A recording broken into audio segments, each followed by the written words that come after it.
தென்காசி மாவட்டம் ஆலங்குளத்தைச் சேர்ந்த பெண் ஒருவரிடம் வரதட்சணை கேட்டு திருமணத்தை நிறுத்திய விவகாரத்தில் கட்ட பஞ்சாயத்து செய்த காவல்துறையினர் மீது வழக்கு பதிவு செய்யப்பட்டுள்ளது. இது தொடர்பாக நமது செய்தியாளர் பாண்டியன் வழங்கும் தகவல்களை கேட்கலாம். பாண்டியன், இந்த விவகாரத்தின் பின்னணியை முழுமையாக பதிவு பண்ணுங்க.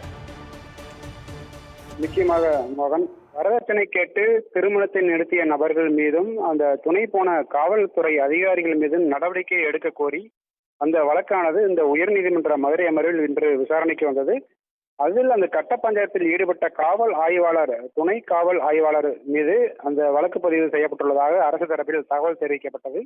அதாவது இந்த தென்காசி மாவட்டம் ஆலங்குளத்தை சேர்ந்த ஒருவர் உயர்நீதிமன்ற மதுரை கிளையில் தாக்கல் செய்த மனுவில் பெங்களூரில் உள்ள தனியார் நிறுவனத்தில் சீனியர் என்ஜினியராக பணிபுரியும் ஒருவருக்கு அந்த தனது மகளுக்கும் திருமணம் நிச்சயிக்கப்பட்டு அந்த கடந்த ஏப்ரல் அன்று நிச்சயார்த்தம் நடைபெற்றது.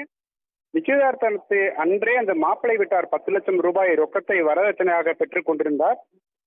ஜூன் 8ஆம் தேதி திருமணம் நடக்கவிருந்த நிலையில் மாப்பிள்ளை வீட்டார் கூடுதலாக வரதட்சணை கேட்டு மிரட்டியுள்ளனர்.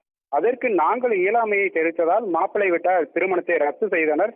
இது குறித்து இந்த நடவடிக்கை எடுக்க கோரி ஆலங்குளம் அனைத்து பெண்கள் காவல் நிலையத்தில் புகார் அளித்திருந்தோம். ஆனால் அந்த போலீசார் சட்டப்படி வழக்கு பதிவு செய்வதற்கு பதிலாக காவல் நிலையத்திலேயே இந்த கட்ட பஞ்சாயத்தை நடத்தி மாப்பிள்ளை வீட்டாரிடமிருந்து 5 லட்சம் ரூபாயை மட்டும் பெற்று தந்துவிட்டு மீதி அந்த 5 லட்சம் ரூபாயை அடுத்த மாதம் வாங்கிக் கொள்ளலாம் என்று கூறி எவ்வித வழக்கும் பதிவு செய்யாமல் புகாரை முடித்து வைத்துள்ளனர். எனவே இந்த உரிய நடவடிக்கை எடுக்க உத்தரவிட வேண்டும், இவ்வாறு கூறியிருந்தார்கள். இந்த நிலையில் இந்த வழக்கு நீதிபதி விக்டோரியா கௌரி முன்பு விசாரணைக்கு வந்திருந்தது. அரசு தரப்பில் அந்த காவல் ஆய்வாளர் மற்றும் துணை காவல் ஆய்வாளர் மீது வழக்கு பதிவு செய்யப்பட்டுள்ளது என தகவல் தெரிவிக்கப்பட்டது.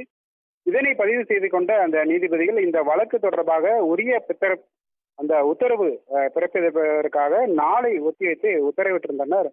மோகன், விவரங்களை வழங்கியதற்கு நன்றி பாண்டியன்.